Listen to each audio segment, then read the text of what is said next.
I think during the last few years, if you look in all aspects of hydration, if you look at scientific publications, if you look at policies, I think little by little key opinion leaders start to pay attention to hydration, and I think they start to get the message that hydration is very important to maintain good health and longevity.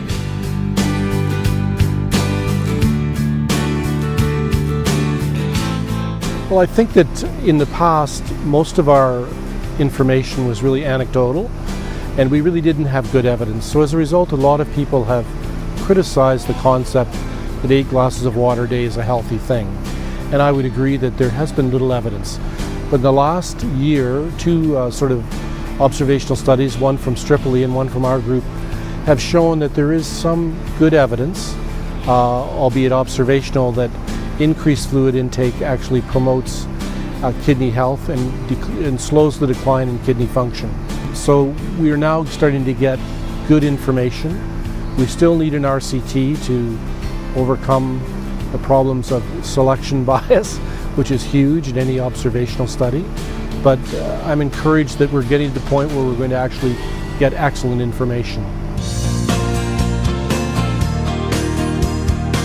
So the ISN is the International Society of Nephrology, so we're the global organisation of kidney doctors.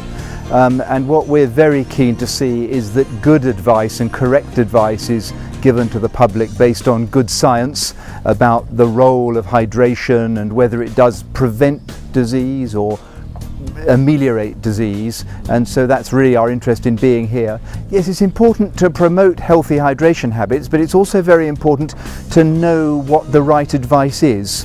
And I think we're in a situation where people are becoming very aware of the question of hydration, but there's a lot of uncertainty about what the correct advice is, and therefore people are often unrealistic about what is needed. The single best proved one is the question of reducing your risk of kidney stones, particularly if you've already had one. What we really aren't certain about yet is whether, once you've got some other form of chronic kidney disease, whether drinking more water really will slow the disease down. We've got some suggestive ideas from observational studies, but the really important thing, which we've been discussing this morning, is that there needs to be a proper randomized controlled trial to prove whether requiring people to drink more water is truly going to make a difference. And I was very pleased to hear that such a trial is now being designed and planned in Canada, and I'm looking forward to the results of that.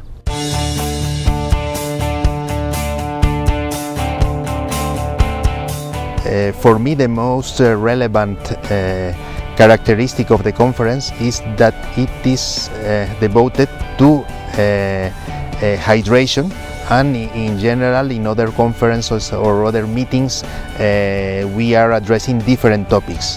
So the specificity first, and then the fact that people or scientists from very different disciplines like sports sciences, public health, nutrition, etc., we are meeting together and contributing to improve the knowledge in relation with hydration.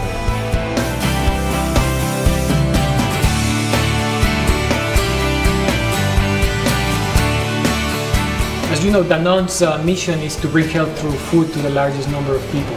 And I think that when you look at our divisions, the water division's mission, it's precisely at the heart of that, which is making sure that more people have access to healthy hydration.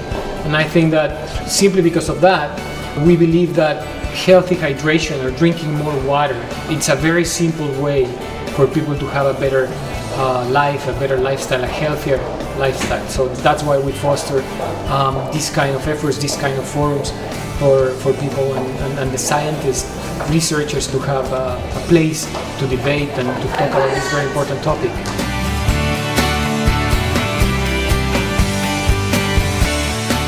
Well, we're very committed in Danone to keep working on hydration and its effect on health. As you know, the mission of the group is to bring health through food to as many people as possible, and we are very convinced that hydration is a critical element to do this. So this is not the first time we run this thing, this is the 4th time, and there will be many others. This is an ongoing program for us in research, in science, in education programs throughout the year, and we will continue to have more and more of these meetings in the next years.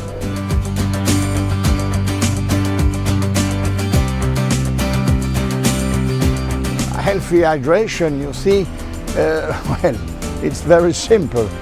Take care of the amount of water you're drinking. Try, you see, to drink water and limit considerably all the other drinks which are containing sugar.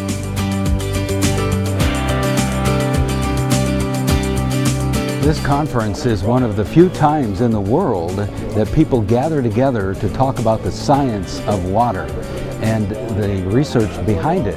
It's interesting that very little research has been done over this area in the past decade or even before. This is important. It's important because our bodies are 70% water. It's important because water provides the medium for metabolism, for the transport of substances between our cells. Water is important in keeping our health and in keeping the functions of the body going, such as body temperature regulation and cardiovascular health. So clearly, when we study the science of water, it's important to everyone on Earth.